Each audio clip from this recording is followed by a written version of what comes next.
Првично идејата беше да биде само за дечињата кои што одат на училиште.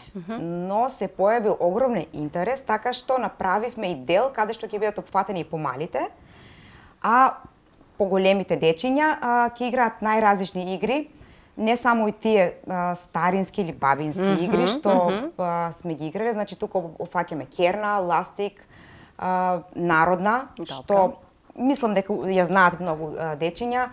Ќе играме игри со јаже, со хула-хопе, сега ќе имаме и друштвени игри. Добро. Како што се поставуваат некои маси нешто, да, како ќе се изведе тоа? Да, да бидат повеќе пунктови. Така. На секој пункт, на секоја маса ќе има девојче кој што ќе ги објаснува игрите, ќе повикува дечиња, ќе правиме ред, кој како ќе игра, па може и некое како и финале да правиме, нели, бидејќи се од надпреварувачки карактер, но ќе видиме тоа. Стојне ми спомна дека ќе имаме и помали дечиња од Да. предшколска возраст. Да. Што со нив? Како ќе се анимираат? Искрено ќе оставиме на самиот ден како ќе се одлучуваат некои работи, затоа што Да видите колку деца ќе има. Да, но одзивот е огромен од пораките што ги добивам, јавувањата, интерес навистина голем.